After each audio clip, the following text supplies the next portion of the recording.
Hello, this is Kamlesh Ahuja. Ahuja sir की chemistry की class. आज हम 11th का chapter classification of elements and periodicity and properties discuss करने वाले हैं, जिसमें long form and present form of modern periodic table. आज का हमारा टॉपिक है long form of periodic table और modern periodic table. Modern periodic table को हम एमपीटी भी बोलते हैं शॉर्ट में।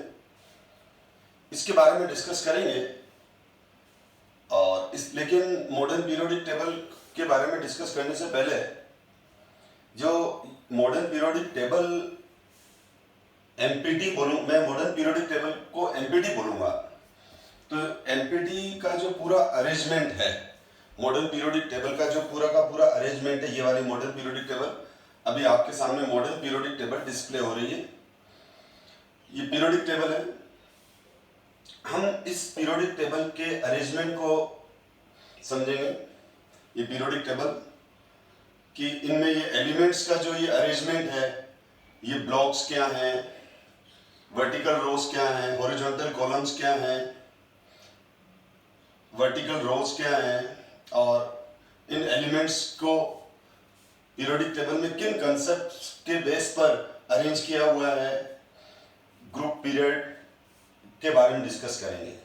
तो ये जो मॉडर्न पीरियोडिक टेबल है, एमपीटी है, बेसिकली वो इलेक्ट्रॉनिक कन्फिगरेशन और एटॉमिक नंबर, इन दो कंसेप्ट्स पर बेस्ड है। वैसे तो एटॉमिक स्ट्रक्चर में आप सबने पढ़ रखा है, इलेक्ट्रॉनिक कन्फिगरेशन। फिर भी पीरियोडिक टेबल स्टार्ट कर रहा हूं तो मैं पहले एक शॉर्ट आइडिया इलेक्ट्रॉनिक कन्फिगरेशन का दे देता हूं आपको, क्योंकि इलेक्ट्रॉन जो स्टूडेंट नए हैं, क्योंकि अभी 10th पास स्टूडेंट काफ़ी होंगे जिनके हो सकता है इलेक्ट्रॉनिक कन्फिगरेशन इतने अच्छे क्लियर नहीं हो। तो इलेक्ट्रॉनिक कन्फिगरेशन अगर आपके क्लियर हैं तो ही आपको एमपीटी मॉडर्न पीरियोडिक टेबल, या मैं ये कहूँ कि ये वाला चैप्टर समझ में आएगा। तो सबसे पहले हम डिस्कस कर रहे हैं इलेक्ट्रॉनिक कन्फिगरेशन। तो इलेक्ट्रॉनिक कन्फिगरेशन को डिस्कस करने के लिए सबसे पहले हम डिस्कस कर रहे हैं एटम। एटम में क्या होती है? एटम में होती है ऑर्बिट, ऑर्बिट जिसको हम शेल भी बोलते हैं। ऑर्बिट में सब ऑर्बिट और सब शेल भी बोलते हैं। Orbital and orbitals. ऑर्बिट्स में क्या होती है? सब ऑर्बिट्स। एटम में ऑर्बिट, ऑर्बिट में सब ऑर्बिट, सब ऑर्बिट में ऑर्बिटल्स और ऑर्बिटल्स में इलेक्ट्रॉन्स। ऑर्बिट क्या होती है? Orbit is the imaginary path of electron. Orbit is the imaginary path of electron around nucleus. जैसे अर्थ का ये न्यूक्लियस है, तो ये first orbit, second orbit, third orbit. Earth के अराउंड अर्थ के अराउंड मून की ऑर्बिट है। सन के अराउंड अर्थ की ऑर्बिट है। अर्थ भी एक डेफिनेट ऑर्बिट में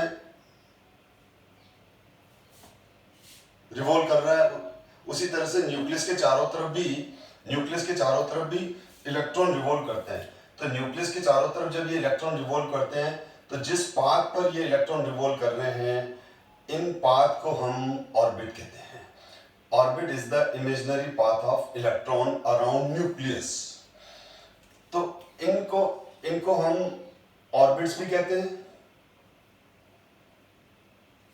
और एनर्जी लेवल्स भी कहते हैं।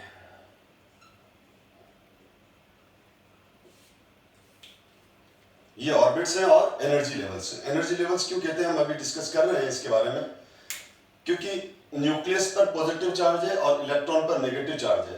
तो इसका मतलब एक न्यूक्लियस के चारों तरफ जो इलेक्ट्रॉन है, न्यूक्लियस के चारों तरफ जो इलेक्ट्रॉन है,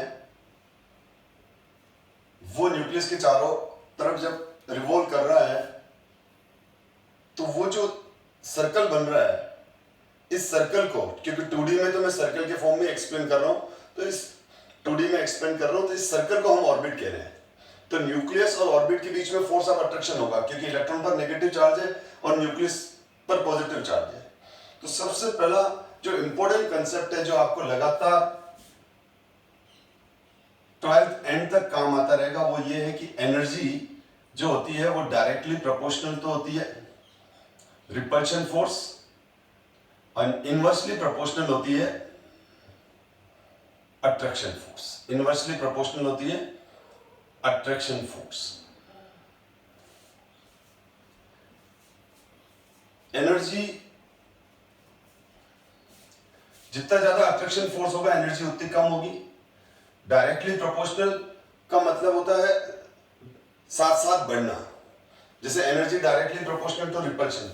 तो इसका मतलब यह हुआ कि जैसे जैसे रिपल्शन बढ़ रहा है वैसे वैसे एनर्जी, रिपल्शन इंक्रीज हुआ एनर्जी इंक्रीज हुई, रिपल्शन इंक्रीज हुआ एनर्जी इंक्रीज हुई, मतलब ये डायरेक्टली प्रोपोर्शनल हुआ। और इनवर्सली प्रोपोर्शनल का मतलब ये हुआ कि अट्रैक्शन इंक्रीज हुआ एनर्जी डिक्रीज हुई, अट्रैक्शन इंक्रीज हुआ एनर्जी डिक्रीज हुई, दोनों ऑपोजिट चलते हैं। तो न्यूक्लियस के नियर जो ऑर्बिट है उसमें फोर्स ऑफ अट्रैक्शन ज्यादा है और न्यूक्लियस के नियर जो ऑर्बिट होगी उसमें फोर्स ऑफ अट्रैक्शन ज्यादा है तो उसकी एनर्जी सबसे कम हो जाएगी। तो यहां पर क्या होगा, जैसे ये न्यूक्लियस है तो इस ऑर्बिट की एनर्जी E1 ले ली, इसकी E2 E3, इसको अपन K L M n equals to 1 n equals to 2 n equals to 3। तो ये E1 फर्स्ट ऑर्बिट की एनर्जी है, K शेल की एनर्जी है, E2 सेकंड ऑर्बिट की एनर्जी है एंड E3 थर्ड ऑर्बिट की एनर्जी है। तो इसमें क्या रिलेशन होगा, E1 से ज्यादा E2 एंड E2 से ज्यादा E3। First orbit is called ground state. First orbit को हम क्या बोलते हैं यहां, ग्राउंड स्टेट। और फर्स्ट ऑर्बिट को छोड़कर बाकी सारी ऑर्बिट्स, फर्स्ट ऑर्बिट को छोड़कर बाकी सारी ऑर्बिट्स को हम एक्साइटेड स्टेट्स बोलते हैं। It is called excited state first, it is called इसको कहेंगे हम एक्साइटेड स्टेट सेकंड।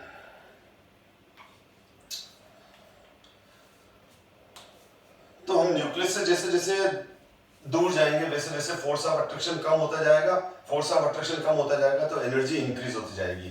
यानी मेरे कहने का मतलब यहां पर ये जो E1 electron, E2 electron, E3 electron, E1 electron का मतलब फर्स्ट ऑर्बिट वाला इलेक्ट्रॉन, इसकी एनर्जी सबसे कम होगी क्योंकि ये न्यूक्लियस के नियर है, इसमें फोर्स ऑफ अट्रैक्शन सबसे ज्यादा है, ठीक है। और अब ये E2 इलेक्ट्रॉन है, ये न्यूक्लियस से दूर हो गया तो डिस्टेंस के साथ फोर्स ऑफ अट्रैक्शन कम हो गया, तो E2 इलेक्ट्रॉन की जो एनर्जी है वो ज्यादा है किसके कंपैरिजन में, E1 के कंपैरिजन में, और E3 की एनर्जी और ज्यादा है।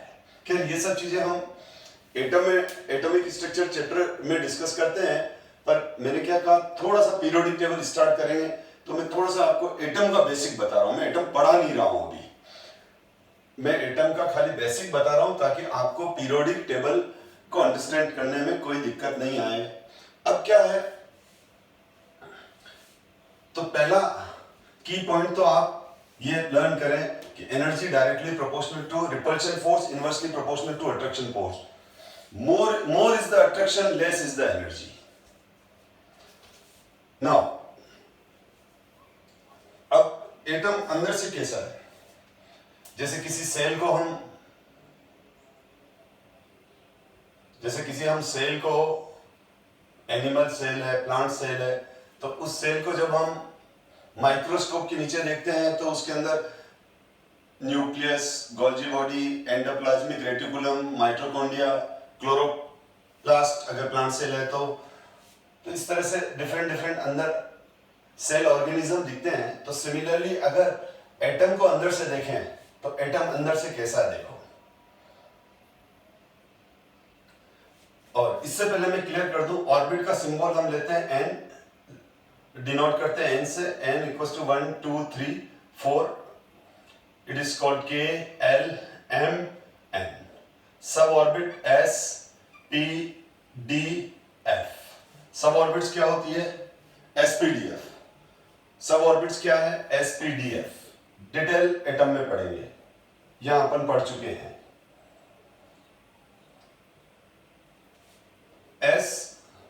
एस में एक ही ऑर्बिटल होता है, पी में 3 ऑर्बिटल होते हैं, डी में 5 ऑर्बिटल्स होते हैं। थोड़ा सा पेशेंस रखें, वीडियो को 10-15 मिनट तक केयरफुली देखेंगे तो चीजें धीरे धीरे चीजें पकड़ में आने लग जाएगी, क्योंकि इनिशियली मोमेंटम बनते समय थोड़ा सा टाइम लगता है। तो S have 1 orbital, P have 3 orbital, D have 5 orbital, F have 7 orbitals. यानी ये जो मैंने ब्लॉक बनाए हैं, बॉक्स बनाए हैं, इनको हम ऑर्बिटल कह रहे हैं। एक ऑर्बिटल में 2 इलेक्ट्रॉन आते हैं। Each orbital occupy 2 electron, one is clockwise, another is anti clockwise. एक ऑर्बिटल में 2 इलेक्ट्रॉन आते हैं, एक क्लॉकवाइज होता है, दूसरा एंटी क्लॉकवाइज होता है, वो भी क्लियर कर रहा हूं मैं। तो S ऑर्बिटल में, सॉरी S सब ऑर्बिट में कितने ऑर्बिटल हैं? 1, तो इसमें इलेक्ट्रॉन कितने आएंगे? 2। P सब orbit have 3 p orbitals, each p orbital have 2 electron, तो तीनों में मिलाकर कितने आ जाएंगे? 1 2 3 4 5 6। तो एक p सब ऑर्बिट में 6 इलेक्ट्रॉन्स आएंगे। d सब ऑर्बिट में कितने ऑर्बिटल हैं? 1 2 3 4 5। हाँ, कुछ स्टूडेंट कंफ्यूज करते हैं, सर ये ऑर्बिट सब ऑर्बिटल क्या है? तो वो अपन अभी नहीं डिस्कस कर रहे हैं, ये बाद में डिस्कस करेंगे। अभी तो खाली इसको आप देखो, आप इसको समझने के लिए यूं समझो कि जैसे कोई सिटी है, तो सिटी में क्या होती है? कॉलोनी। तो ऑर्बिट किसको रिसेंबल कर रहा है? कॉलोनी को। कॉलोनी में क्या होते हैं? हाउस। सब ऑर्बिट हाउस हो गए, ऑर्बिटल्स रूम और इलेक्ट्रॉन्स पर्सन हो गए। तो एटम मतलब सिटी, ऑर्बिट मतलब कॉलोनी, सब ऑर्बिट मतलब हाउस। फिर हाउस में क्या है? रूम्स हैं, तो ऑर्बिटल मतलब रूम्स। रूम्स में कौन होते हैं? पर्सन। इलेक्ट्रॉन्स मतलब, तो ये एटम, सिटी, ऑर्बिट, कॉलोनी, सब ऑर्बिट, हाउस, ऑर्बिटल, हाउस के रूम्स, इलेक्ट्रॉन्स, पर्सन।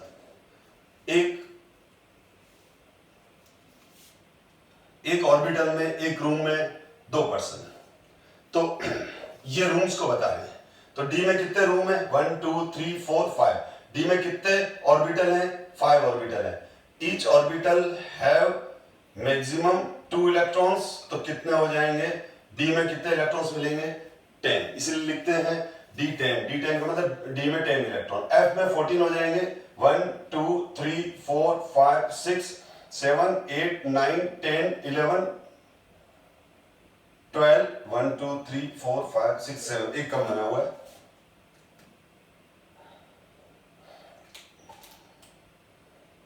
तो S में कितने ऑर्बिटल होते हैं? 1।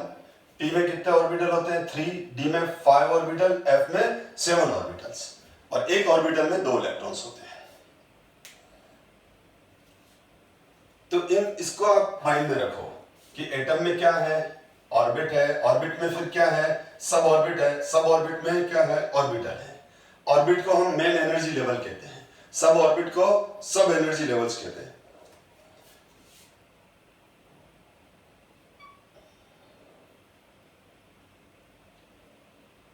ये first orbit, second orbit,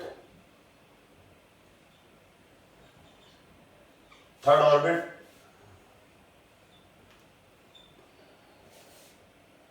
this is first orbit. ये बहुत इंपॉर्टेंट डायग्राम बना रहा हूं मैं अभी।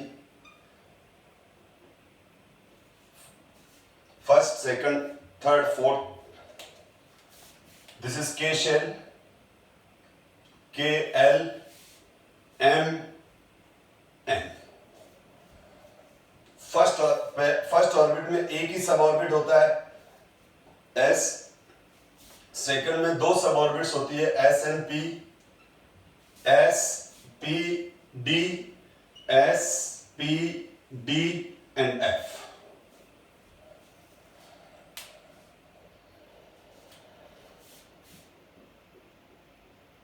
S have 1 orbital, S है 1 ऑर्बिटल, और P में कितने ऑर्बिटल होते हैं? P में 3 ऑर्बिटल्स होते हैं।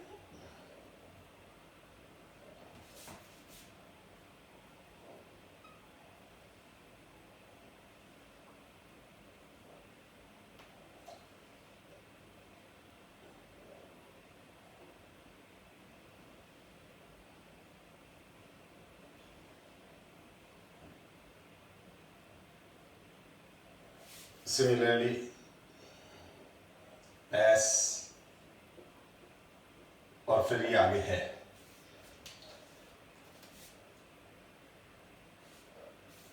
तो ये एटम अंदर से कैसा है, आपके माइंड में ये पिक्चर क्लियर होनी चाहिए। न्यूक्लियस फर्स्ट ऑर्बिट है और फर्स्ट ऑर्बिट में एक ही सब ऑर्बिट है एस और उसमें एक ही ऑर्बिटल है। सेकंड ऑर्बिट, इसमें दो सब ऑर्बिट है एस एंड पी। एस में एक ऑर्बिटल है, पी में 3 ऑर्बिटल है, यानी सेकंड ऑर्बिट में टोटल 1 2 3 4 ऑर्बिटल है। इसमें से एक एस ऑर्बिटल है और 3 पी ऑर्बिटल्स हैं। थर्ड में 3 सब ऑर्बिट्स हैं, m equals to 3 सब orbits s p d। s have 1 orbital, p have 3 orbital, d have 5 orbitals. इसी तरह से n equals to 4 में s p d f है, तो s में 1 ऑर्बिटल, p में 3, d में 5 और f में 7 ऑर्बिटल्स हैं। तो मैं इसका मतलब यहां टोटल 16 ऑर्बिटल्स हो गए। आप काउंट करो, 16 ऑर्बिटल्स हो गए।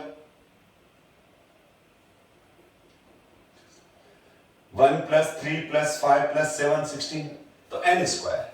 1 का स्क्वायर 1, n स्क्वायर, 1 का स्क्वायर 1 ऑर्बिटल, 2 का स्क्वायर 4 1 2 3 4, 3 का स्क्वायर 9 1 2 3 4 5 6 7 8 9, 4 का स्क्वायर 16। तो number of orbitals in given orbit, number of orbitals in given orbit is n square. तो यहां n square number of orbitals होंगे। अब इसमें फर्स्ट ऑर्बिट का एनर्जी E1 है, सेकंड का E2 है, थर्ड का E3 है, फोर्थ का E4 है।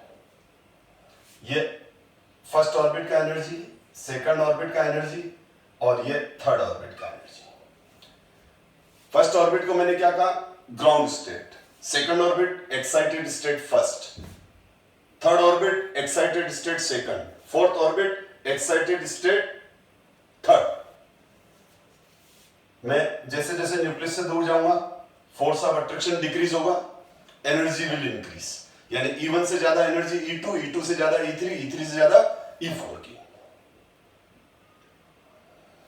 अब सेकंड ऑर्बिट में वापस 2 सब ऑर्बिट्स हैं, S एंड P। इसमें वापस 2 पार्ट हैं। अगर मैं फोर्थ ऑर्बिट की बात करूं तो इसमें 4 पार्ट्स हैं, S P D F।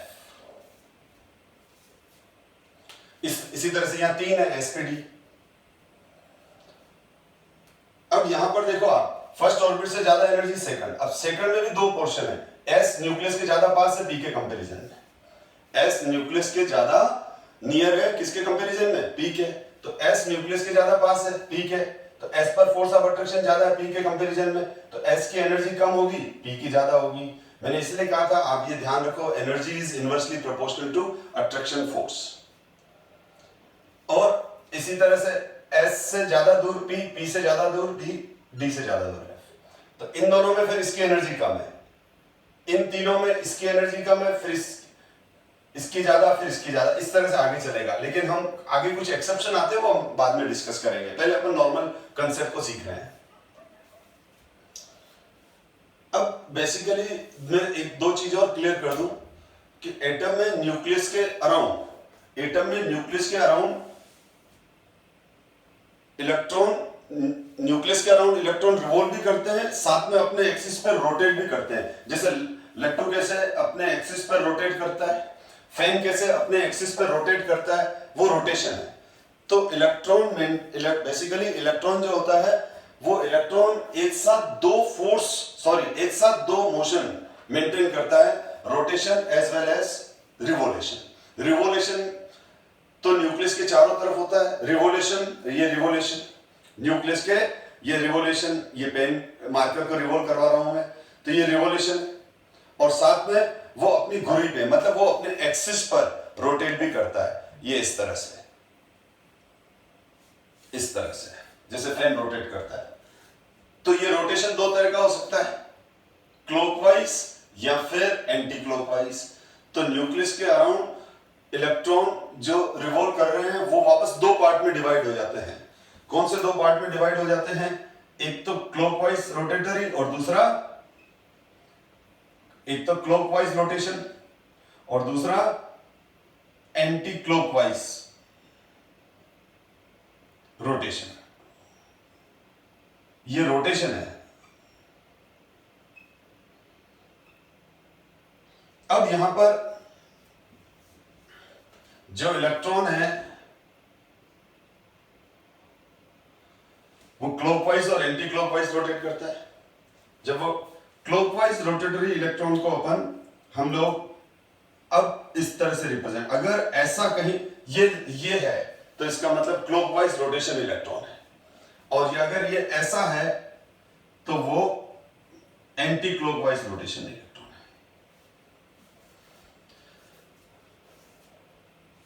अब इलेक्ट्रॉन चार्ज पार्टिकल है, तो इलेक्ट्रॉन जब अपने एक्सिस पे रोटेट करता है तो वो अपने एक्सिस के अराउंड मैग्नेटिक फील्ड बनाता है। अपने एक्सिस के अराउंड क्या बनाता है? अपने एक्सिस के अराउंड मैग्नेटिक फील्ड बनाता है। अपने एक्सिस के अराउंड क्या बनाता है? वो मैग्नेटिक फील्ड बनाता है।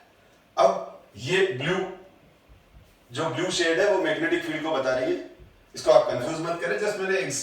जैसे फैन जब अपने एक्सिस पे रोटेट करता है तो अपने एक्सिस के अराउंड एयर का फोर्स जनरेट करता है, उसी तरह से इलेक्ट्रॉन जब अपने एक्सिस पे रोटेट करता है तो वो अपने एक्सिस के अराउंड मैग्नेटिक फील्ड जनरेट करता है। अब क्लॉकवाइज और एंटी क्लॉकवाइज इलेक्ट्रॉन्स के जो मैग्नेटिक फील्ड होते हैं, क्लॉकवाइज और एंटी क्लॉकवाइज इलेक्ट्रॉन्स के जो मैग्नेटिक फील्ड होते हैं वो ऑपोजिट डायरेक्शन के होते हैं। तो इसीलिए एक क्लॉकवाइज और एक एंटी क्लॉकवाइज इलेक्ट्रॉन ये एक दूसरे को अट्रैक्ट करते हैं जब पास में आते हैं। तो जब ये अट्रैक्ट करते हैं तो ये एक मिनिमम डिस्टेंस पर आ जाते हैं, तब हम इसको ऐसे लिखते हैं। और जब ये मिनिमम डिस्टेंस पे आ जाते हैं तो हम इनको पेयर्ड इलेक्ट्रॉन बोलते हैं। क्या बोलते हैं? Paired electron. यानी ऊपर वाले इलेक्ट्रॉन तो क्या है? इन इलेक्ट्रॉन को बोलते हैं अनपेयर्ड इलेक्ट्रॉन। ये ब्लू फॉन्ट्स पे मैं लिख रहा हूं अनपेयर्ड इलेक्ट्रॉन्स, और ये क्या हो गया? Paired electron.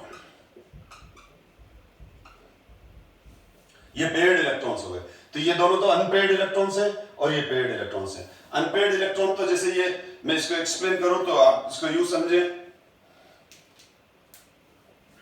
ये सिंगल मार्कर है तो ये अनपेयर्ड है। देन ये दो है, एक क्लॉकवाइज है, एक कैप ऊपर रखी हुई है, दूसरी की मैंने नीचे ले ली। तो इस इलेक्ट्रॉन को तो इसको मैं क्या बोलूंगा? Paired electrons. और अगर ये अलग अलग है तो ये भी एक अनपेयर्ड इलेक्ट्रॉन है, ये भी एक अनपेयर्ड इलेक्ट्रॉन है। अगर ये एंटी क्लॉकवाइज रोटेशन है, ये वाला ब्लू वाला एंटी क्लॉकवाइज रोटेशन में है और रेड वाला मार्कर क्लॉकवाइज रोटेट कर रहा है, या ऐसे कर लेते हैं जो हमने यहां लिया है, वापस देख लो। ब्लू वाले मार्कर एंटी क्लॉकवाइज है और रेड वाला मार्कर क्लॉकवाइज है।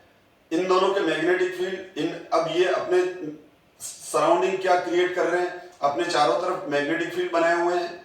तो जब ये एक दूसरे के रेंज में आते हैं तो ये पेयर्ड हो जाते हैं, पास आ जाते हैं, मिनिमम डिस्टेंस पे आ जाते हैं। और अब ये मिनिमम डिस्टेंस पर आकर और फिर ये न्यूक्लियस के चारों तरफ रिवॉल्व करते हैं। तो इलेक्ट्रॉन एक तरह से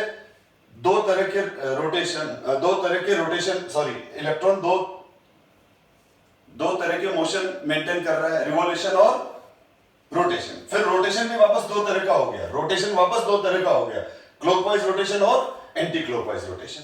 तो clockwise rotation, anti clockwise rotation. अब ये दोनों के मैग्नेटिक फील्ड ऑपोजिट डायरेक्शन के होते हैं। तो ये जब दोनों मैग्नेटिक फील्ड ऑपोजिट डायरेक्शन के होते हैं तो ये एक दूसरे को अट्रैक्ट करते हैं, तो मिनिमम डिस्टेंस पे आ जाते हैं। और जब ये मिनिमम डिस्टेंस पर आ जाते हैं तो हम इनको पेयर्ड इलेक्ट्रॉन करते हैं। और इसके चारों तरफ हम एक बाउंड्री बना दी, हम बोलते हैं ये ऑर्बिटल है। इसका मतलब जहां ऑर्बिटल है वहीं इलेक्ट्रॉन है, जहां इलेक्ट्रॉन है वहीं ऑर्बिटल है। ऑर्बिटल के लिए मैंने क्या बताया? रूम है वो। और इलेक्ट्रॉन के लिए क्या बताया मैंने? पर्सन है। तो जहां पर्सन है वही रूम है, जहां रूम है वही पर्सन है, क्योंकि किसी भी पर्सन की जो मिलने की सबसे ज्यादा प्रोबेबिलिटी होगी वो कहां होगी, वो उसके रूम में होगी, उसके ऑफिस में होगी। इसी तरह से इलेक्ट्रॉन्स की भी जो मैक्सिमम प्रोबेबिलिटी होती है वो कहां होती है, ऑर्बिटल में। इसीलिए ऑर्बिटल को हम क्या डेफिनेशन देते हैं, orbital is a 3D space, क्योंकि एटम 3D है। हम यहां बोर्ड पे 2D देख रहे हैं पर वो 3D है, स्फीयर की तरह होता है वो।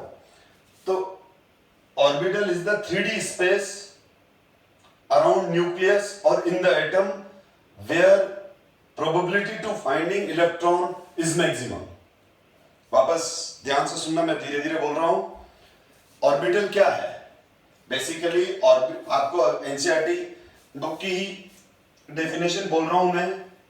तो orbital is the 3D space around nucleus और in the atom. Orbital nucleus के चारों तरफ या एटम के अंदर, ठीक है। तो orbital is the 3D space around nucleus और in the atom where find maximum possibility to finding electron. तो ऑर्बिटल क्या है, orbital is a 3D space where finding of probability of finding of electron is maximum, probability of finding of electron is maximum, जहां electron की पाए जाने की probability सबसे ज्यादा हो, मिलने की प्रोबेबिलिटी सबसे ज्यादा हो। जैसे किसी भी पर्सन को हम ढूंढ रहे हैं तो उसके मिलने की प्रोबेबिलिटी सबसे ज्यादा कहां होगी, उसके रूम में होगी। इसी तरह से इलेक्ट्रॉन के मिलने की सबसे ज्यादा प्रोबेबिलिटी कहां होगी, उसके ऑर्बिटल में। अब यहां पर एक चीज और ध्यान देने वाली है और वो ये है कि ये p ऑर्बिटल्स हैं। तो ये p ऑर्बिटल्स, इनको हम बोलते हैं px, pz, py। इन p ऑर्बिटल्स को वापस 3 पार्ट में डिवाइड किया हुआ है। Energy of px, energy of pz, energy of py। मैं क्लियर कर दूं, बेसिकली x y z तो डायमेंशन है, एक्सिस है। जैसे ये मार्कर है, मैंने ये पकड़ रखे हैं, आप 3D में देख ही रहे हैं, ठीक है। तो ये x एक्सिस है, ये y एक्सिस है, ये z एक्सिस है। ये एक्सिस तो हमने किसी भी ऑब्जेक्ट को 3D में एक्सप्लेन करने के लिए एक्सिस अज्यूम कर रखे हैं। किसी भी रूम का जो कॉर्नर है, किसी भी रूम का जो कॉर्नर देखते हो तो कॉर्नर से 3 लाइंस जाती है, ठीक है। तो उसी तरह से किसी भी कॉर्नर को देखेंगे तो आप 3 लाइंस देखेंगे। जैसे ये कॉर्नर है, ये बोर्ड का कॉर्नर है, तो ये 2D है। तो एक एक्सिस तो ये रहा जहां मेरा भी मार्कर चल रहा है, दूसरा एक्सिस नीचे आ रहा है, यानी एक एक्सिस तो ये रहा, दूसरा एक्सिस ये रहा, और तीसरा जो व्यूअर्स के सामने आ रहा है यानी आपकी तरफ आ रहा है। तो ये 3 एक्सिस हो गए जिनको अपन एक्स वाई जेड एक्सिस बोलते हैं। तो ये अजम्पशन है। तो यहां जो p ऑर्बिटल्स हैं, ये तीनों p ऑर्बिटल्स एक दूसरे से 90 डिग्री एंगल पर होते हैं, और एक x डायमेंशन पर होता है, एक y डायमेंशन पर होता है और एक z डायमेंशन पर होता है। पर ये सारा एक कन्वेंशन है। कन्वेंशन का मतलब ये माना हुआ है कि हमेशा हम z एक्सिस बीच में लिखते हैं। px को यहां लिख दिया, pz को यहां लिख दिया, py को यहां लिख दिया, सही है। अगर आपने यहां py, pz, px लिख सकते हैं, लेकिन pz को बीच में ही लिखना है। तो अब इसमें देखो, ये तीनों न्यूक्लियस से इक्वल डिस्टेंस पर है, तो तीनों पे फोर्स बराबर काम कर रहा है। और जब तीनों पे फोर्स बराबर काम कर रहा है तो तीनों की एनर्जी इक्वल हो जाएगी। तीनों की एनर्जी इक्वल हो जाएगी, यानी इससे ज्यादा एनर्जी इसकी, इस ऑर्बिट से ज्यादा एनर्जी इसकी, क्योंकि अट्रैक्शन फोर्स कम हो गया। फिर अब इनमें भी 2 पार्ट है, तो इसकी एनर्जी कम है, इसकी ज्यादा है। इसी तरह से इसकी एनर्जी और ज्यादा हो गई थर्ड ऑर्बिट की, फिर इसमें वापस 3 पार्ट है जो एनर्जी बढ़ रही है। अब लेकिन यहाँ ये तीनों न्यूक्लियस से इक्वल डिस्टेंस पर है, तो इन तीनों की एनर्जी इक्वल है। तो इन तीनों की एनर्जी इक्वल है, तो इन इक्वल एनर्जी लेवल्स को हम बोलते हैं degenerate energy level. Degenerate energy level क्या कहते हैं हम इनको? Degenerate energy levels. Degenerate energy levels का मतलब होता है having same energy. Degenerate energy levels का मतलब क्या होता है? Having same energy. जैसे यहां पर ये तीनों डी जनरेट है, मतलब इन तीनों की एनर्जी सेम है। इसी तरह से डी में ये 5 ऑर्बिटल्स होते हैं, तो इन पांचों ही ऑर्बिटल की एनर्जी सेम है। तो ये पांचों ही क्या हो गए? D generate energy levels. यानी ऐसे एनर्जी लेवल्स जिनकी एनर्जी सेम है, ऐसे ऑर्बिटल्स जिनकी एनर्जी सेम है, ऐसे ऑर्बिटल्स जिनकी एनर्जी सेम है, हम उनको क्या बोलेंगे? डी जनरेट एनर्जी लेवल्स और डी जनरेट ऑर्बिटल्स। तो इसमें डी जनरेट एनर्जी लेवल्स या डी जनरेट ऑर्बिटल्स कितने हैं? 3। इसमें डी जनरेट ऑर्बिटल्स कितने हैं? 3। डी में डी जनरेट एनर्जी लेवल्स कितने हैं? 5। एफ में डी जनरेट एनर्जी लेवल्स कितने हैं? 7। तो एस में, पी में, डी में, एफ में। यस, तो पी में डी जनरेट एनर्जी लेवल्स कितने हैं? 3। डी में डी जनरेट एनर्जी लेवल्स कितने हैं? 5। एफ में कितने हैं? 7। एस में कितने हैं? यस, आप सब बोलोगे 1। नहीं बेटा, 1 नहीं। एस में डी जनरेट एनर्जी लेवल 1 नहीं है, 0 है, 0। डी जनरेट एनर्जी लेवल्स की definition having same energy levels. तो देखो इसमें आपस में सेम एनर्जी लेवल्स कितने हैं? 7। इसमें आपस में सेम एनर्जी लेवल्स कितने हैं? 5। इसमें आपस में सेम एनर्जी लेवल्स कितने हैं? 3। इसमें सेम एनर्जी लेवल्स कितने हैं? 0। ये तो अकेला है। जैसे आपके जुड़वा भाई बहन कितने हैं? 0। आप अकेले हो। तो उसी तरह से एस में डी जनरेट एनर्जी लेवल 0 होंगे क्योंकि वो सिंगल है। मैं पूछूं एफ ऑर्बिटल में डी जनरेट एनर्जी लेवल्स कितने हैं? तो 7 है। जिनकी एनर्जी आपस में सेम है, जिनकी एनर्जी आपस में सेम है वो कितने हैं? यहाँ 7 है। जिनकी एनर्जी आपस में सेम है वो कितने हैं? डी में 5 है। पी की बात करूं तो पी इसमें कितने एनर्जी लेवल्स हैं जिनकी एनर्जी आपस में सेम है? 3। एस में कितने एनर्जी लेवल्स हैं जिनकी एनर्जी आपस में सेम है ही नहीं, क्योंकि वो अकेला है, तो इसलिए लिखेंगे 0 D generate energy level.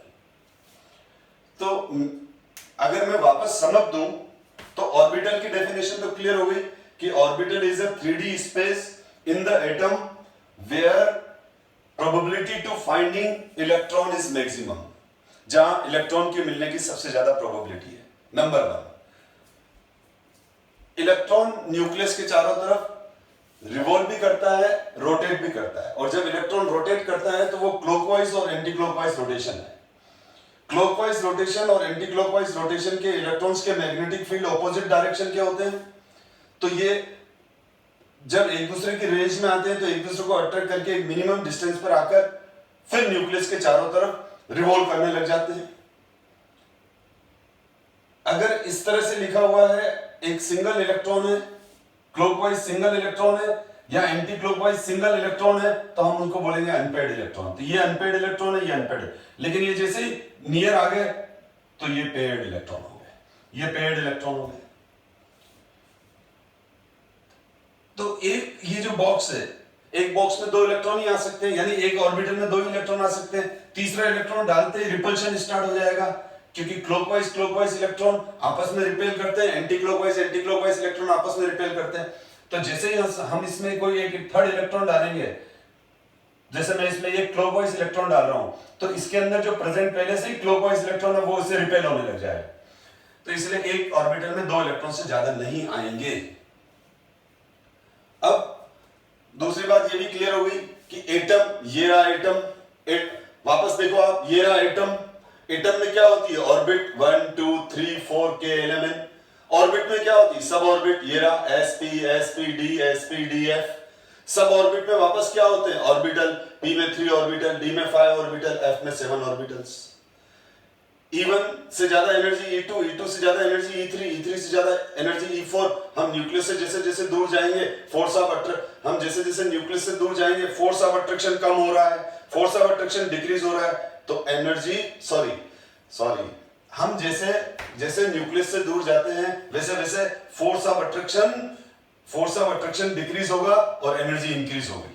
Force of attraction decrease होगा और एनर्जी इंक्रीज होगी। अब S और P में, S के कंपैरिजन में P न्यूक्लियस से ज्यादा डिस्टेंस पर है, तो P की एनर्जी ज्यादा हो जाएगी क्योंकि P में फोर्स ऑफ अट्रैक्शन कम हो गया। या sp/df, इनके में F की एनर्जी ज्यादा हो गई, S से ज्यादा एनर्जी P से ज्यादा D से ज्यादा। अब आपको ये समझ में आ गया होगा कि हम इस ऑर्बिट को बोलते हैं मेन एनर्जी लेवल। क्या बोलते हैं? ये फर्स्ट मेन एनर्जी लेवल, ये सेकंड मेन एनर्जी लेवल, ये थर्ड मेन एनर्जी लेवल, ये फोर्थ मेन एनर्जी लेवल। फिर इन एसपीडीएफ को बोलते हैं सब एनर्जी लेवल्स। और इन सब एनर्जी लेवल्स में पी सब एनर्जी लेवल में 3p ऑर्बिटल्स हैं, 3 डीजेनरेट एनर्जी लेवल्स हैं। डी सब ऑर्बिट में 5 ऑर्बिटल्स हैं, 5 डीजेनरेट एनर्जी लेवल्स हैं। सिमिलरली एफ में 7 डीजेनरेट एनर्जी लेवल्स हैं, 7 ऑर्बिटल्स हैं। तो यहां ये सबसे सिंपल बेसिक कंसेप्ट था। अब अगर मैं डिस्कस करूं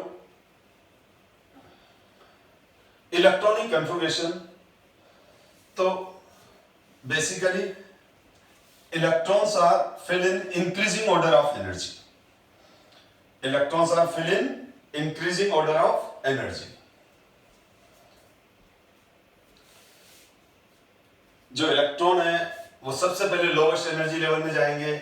अगर मैं हाइड्रोजन एटम की बात करूं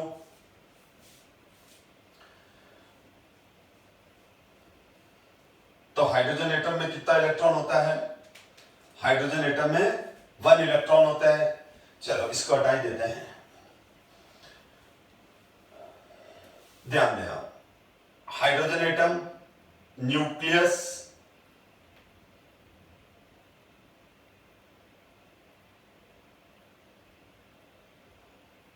n equals to 1, helium,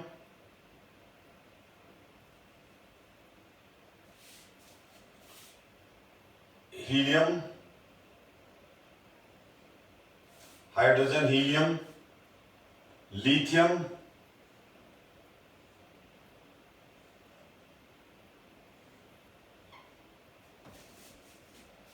beryllium,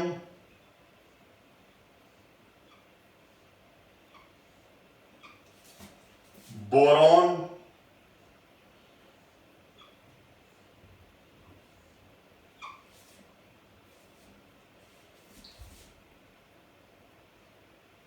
carbon,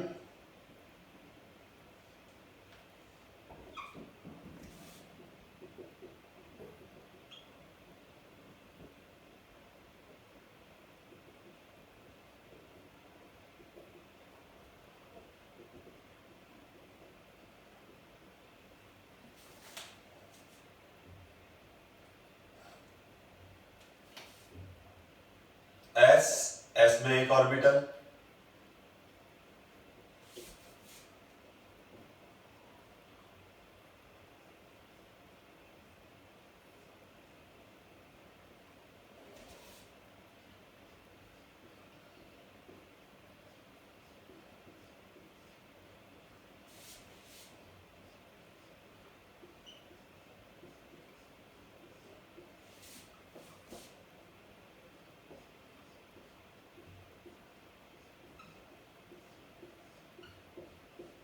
ये।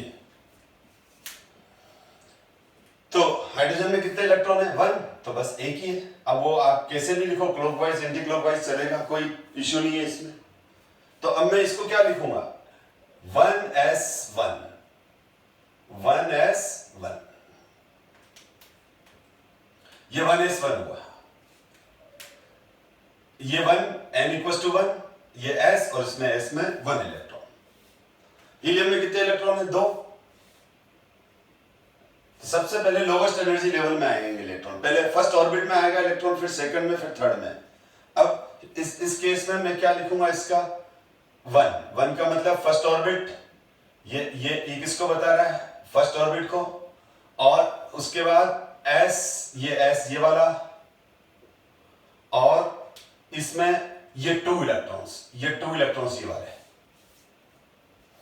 तो हीलियम का इलेक्ट्रॉनिक कन्फिगरेशन 1s2। बेसिकली ये बहुत बेसिक क्लास है। मैं 10th मूविंग 11th स्टूडेंट जो बिल्कुल फ्रेशर्स हैं उनके लिए पढ़ा रहा हूं ये क्लास। बिल्कुल इनिशियल बेसिक है। अभी हम इनको बहुत ज्यादा डिटेल डिस्कस करने वाले हैं आगे। अब ये इसमें लिथियम में 3 इलेक्ट्रॉन्स हो गए, तो 2 ही आएंगे, या तीसरा तो आ ही नहीं सकता क्योंकि एक ऑर्बिटल में 2 इलेक्ट्रॉन से ज्यादा नहीं आ सकते। तो अब यहां एक आया, तो ये क्या हो गया? 1s2, 2s1। तो मैं लिथियम लिथियम का इलेक्ट्रॉनिक कन्फिगरेशन क्या हो गया? लिथियम का इलेक्ट्रॉनिक कन्फिगरेशन हो गया 1s2 2s1। ये तो हो गया, इसको बोलूंगा मैं 1s2। फर्स्ट ऑर्बिट का s, उसमें 2 इलेक्ट्रॉन, सेकंड ऑर्बिट का s, उसमें 1 इलेक्ट्रॉन। फिर उसके बाद बेरिलियम में कितने इलेक्ट्रॉन्स हैं? 4। तो 1 2। अब क्या करूं, जगह नहीं, आगे जाऊंगा। 1 2 हो गए 4। तो एक तो ये बन गया और एक ये बन गया। इसको क्या कहूंगा मैं? इसको बोलूंगा 1s2। इसको क्या बोलूंगा? 2s2। सिमिलरली अगर मैं बोरॉन में आऊंगा तो बोरॉन में कितने इलेक्ट्रॉन्स हैं? 5। तो ये 1s2 1s2 2s2 2p1 1s2 2s2 2p1। तो यहां पर 1s2 2s2 2p1। तो बोरॉन का इलेक्ट्रॉनिक कन्फिगरेशन क्या लिखेंगे? 1s2 2s2 2p1। I think आपको समझ में आ गया होगा। 5 इलेक्ट्रॉन है, 2 आए 2 आए। अब ये तीनों की एनर्जी तो बराबर है, तो ये एक इलेक्ट्रॉन आप कहीं पे भी रखो, एनर्जी ले यहां पर रखोगे तो भी यहां पर रखो, चाहे यहां रखो चाहे यहां रखो, एक ही बात है। अब कार्बन में आ जाए तो कार्बन में 6 इलेक्ट्रॉन्स हैं। कार्बन में 6 इलेक्ट्रॉन्स हैं, तो कार्बन में 6 इलेक्ट्रॉन्स है, तो ये 1s 2 इलेक्ट्रॉन तो यहां आ जाएंगे, बाकी 4 इधर आ जाएंगे। 6 में 2 और 4 में से ये 2 यहां आ जाएंगे। अब बाकी बचे 2 पी में रखेंगे। अगर हमने ये रख दिया तो ये गलत है, क्योंकि एटम में हम पढ़ चुके हैं कि हंस रूल, उसके अकॉर्डिंग जब डीजनरेट एनर्जी लेवल्स पे इलेक्ट्रॉन भरते हैं अपन, मैं फिर रिपीट कर रहा हूं कि जो डीजनरेट एनर्जी लेवल्स है, यानी जिनकी एनर्जी सेम है, तो उनमें पहले अपन अनपेड एक एक बढ़ते हैं, क्योंकि इन सबकी एनर्जी बराबर है। तो 1 1 1 फिर पेयरिंग करेंगे। तो ये कार्बन का हो गया। मैं और एग्जांपल दे रहा हूं, ध्यान दें आप। तो कार्बन का इलेक्ट्रॉनिक कन्फिगरेशन क्या लिखेंगे अपन? लिखते वक्त तो ये आ जाएगा 1s2 2s2 2p 2p2 2p2।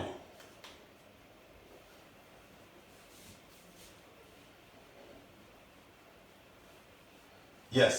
अब मैं बार बार डायग्राम नहीं बना के एक ही डायग्राम में एक्सप्लेन कर रहा हूं मैं। ये देखो आप,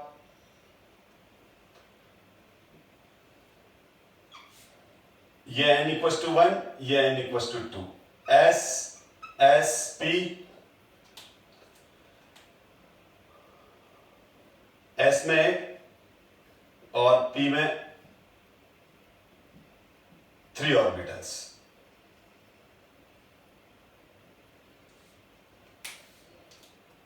ये क्या हो गया? हाइड्रोजन। अभी आपने देखा 1s1, एक बढ़ा दिया 1s1। अब ये हो गया 1s2 हीलियम। लिथियम में कितने इलेक्ट्रॉन होते हैं? 3। तो 1s2, ये लिथियम देख रहे हो आप, ये बेरिलियम आ गया, बोरॉन, ये बोरॉन आ गया, अभी बता दिया मैंने। ये कार्बन आ गया। अब नाइट्रोजन में कितने इलेक्ट्रॉन्स होते हैं? अब नाइट्रोजन में होते हैं, अब नाइट्रोजन में कितने होते हैं?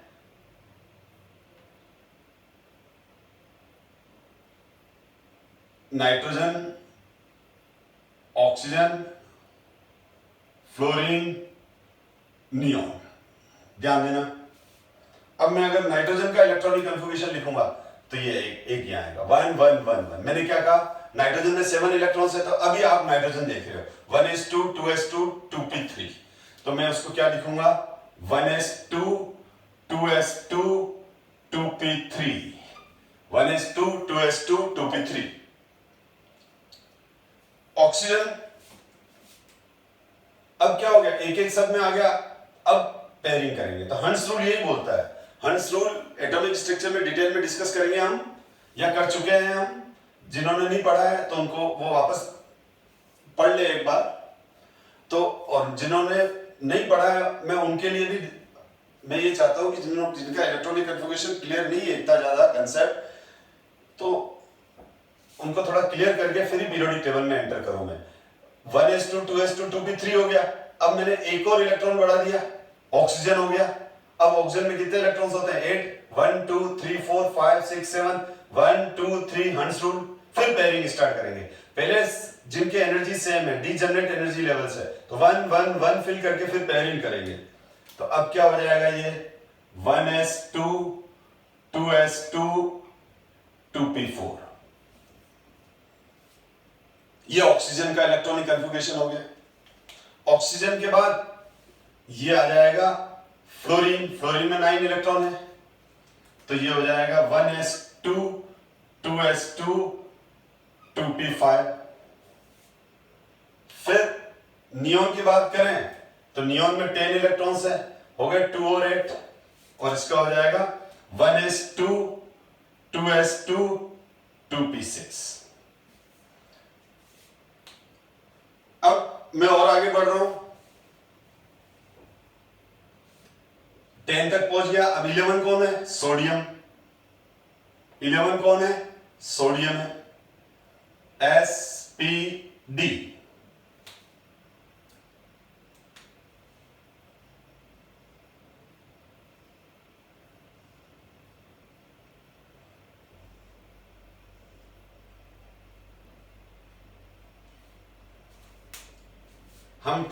हम 10 तक पहुंच गए, अब 11 पे आ गए। हम बात कर रहे हैं सोडियम की। Sodium 11, sodium, magnesium, aluminium. तो सोडियम में 11 इलेक्ट्रॉन्स हो गए, तो क्या हो जाएगा? अब यहां तक तो बढ़ गया, ये 1s2, ये 2s2, ये 2p6, ये रहा 3s2। समझ गए? तो इसका मैं क्या लिखूंगा? ये क्या है? 3s2 है। 3s2 का मतलब थर्ड ऑर्बिट का s, उसमें एक इलेक्ट्रॉन, तो ये हो जाएगा 1s2 2s2 2p6 3s1। अब सोडियम के बाद क्या आ गया? Magnesium 12, 1s2 2s2 2p6 3s2। Aluminium आ गया वापस, हंस रूल आ जाएगा, 1s2 2s2 2p6 3s2 3p1।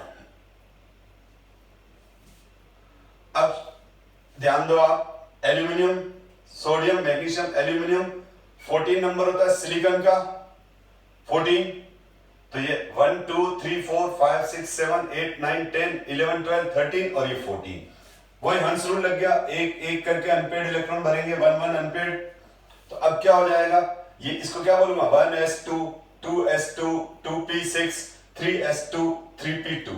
तो ये हो जाएगा 1s2 2s2 2p6 3s2 3p2।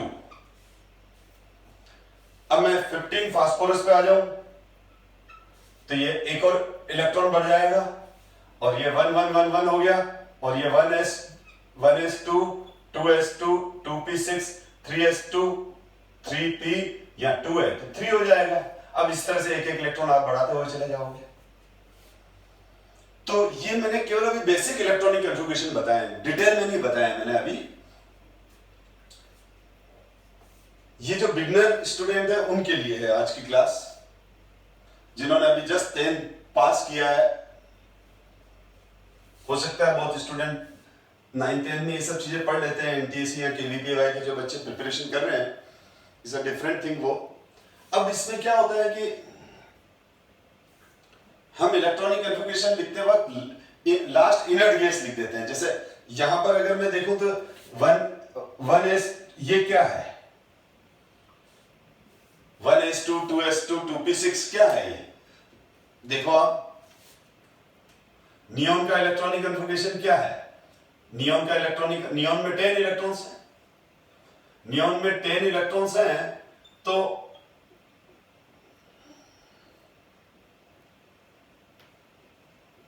Neon 10, atomic number 10 है तो 10 इलेक्ट्रॉन्स हैं, 1 2। तो नियोन का इलेक्ट्रॉनिक कन्फिगरेशन क्या हो गया? नियोन का हो गया 1s2 2s2 2p6, ये नियोन हो गया। जब ये नियोन हो गया तो यहां पर सोडियम का हम जो, अब आप जब तो ये क्या हो गया, 1s2 2s2 2p6 1s2 2s2 2p6 1s2 2s2 2p6, ये क्या हो गया, नियॉन हो गया। तो हम ना इलेक्ट्रॉनिक कन्फिगरेशन को चेंज करते हैं, शॉर्ट में लिखते हैं। तो सोडियम का इलेक्ट्रॉनिक कन्फिगरेशन फिर हम यूं भी लिख सकते हैं, ब्रैकेट में नियॉन लिख देंगे, यानी ये नियॉन, और आगे लिख देंगे 3s1, तो नियॉन 3s1। तो नियॉन किसको बता रहा है, 1s2 2s2 2p6 को। इसी तरह से मैग्नीशियम का क्या लिखेंगे, नियॉन 3s2, यानी जो नोबल गैस है ना उसके बाद बचा हुआ पोर्शन, या यूं नहीं लिख देंगे मैग्नीशियम, ऐसा गलत हो जाएगा। ये एक रूल एक ही जैसा चलेगा ना, तो ये 1s2 2s2 2p6 नियॉन। अब जैसे एल्यूमिनियम का है, तो एल्यूमिनियम का हम क्या लिखेंगे, ये तो नियॉन, और फिर लिख देंगे 3s2 3p1। उसी तरह से जैसे फास्फोरस है, तो आप फास्फोरस को देखो क्या लिखेंगे, तो ये क्या है, ये तो हो गया नियॉन, तो ये नियॉन का इलेक्ट्रॉनिक कन्फिगरेशन, और ये 3s2 3p3। तो अगर आपने एग्जाम में या किसी बुक में आपने एग्जाम में लिख दिया नियॉन 3s2 3p3, तो ये फास्फोरस का करेक्ट इलेक्ट्रॉनिक कन्फिगरेशन है, करेक्ट तो ये भी है। या अभी आप एनसीईआरटी या किसी बुक में लिखा हुआ मिलेगा electronic configuration of phosphorus neon 3s2 3p3, तो आप अब कंफ्यूज नहीं करेंगे। हमेशा प्रीवियस इनर्ट गैस लिखकर बाकी बचा हुआ पोर्शन लिख दिया जाता है। जैसे ये प्रीवियस इनर्ट गैस लिख दी, बाकी बचा हुआ पोर्शन ये रहा, बाकी बचा हुआ पोर्शन ये रहा, जिसमें मैंने अंडरलाइन कर दी ब्लू। तो इस तरह से हम इलेक्ट्रॉनिक कन्फिगरेशन लिखते हैं। तो मैं होप करता हूं कि आपने इलेक्ट्रॉनिक कन्फिगरेशन अच्छे से सीख लिए होंगे, कैसे लिखते हैं ये समझ में आ गया होगा। इसका मतलब पहले 1s आएगा, उसके बाद 2s, फिर 2p, 3s, 3p, पर ये n+l रूल के अकॉर्डिंग चलते हैं, जो हम बाद में डिस्कस करेंगे। मैंने तो अभी आपको खाली एक बेसिक चीज पढ़ाई है। अब इसको ये देखें, एनसीईआरटी के अंदर ये डायग्राम बना हुआ है, फिगर 2.17 है, एनसीईआरटी से कॉपी किया हुआ है मैंने। तो इसमें ये बता रहा है कि सबसे पहले ये यहां से स्टार्ट होगा, ये स्टार्ट हुआ, ये जा रहा है,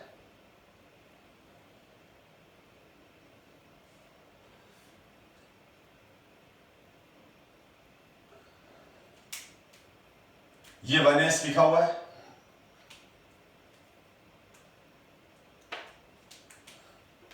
ये 1s,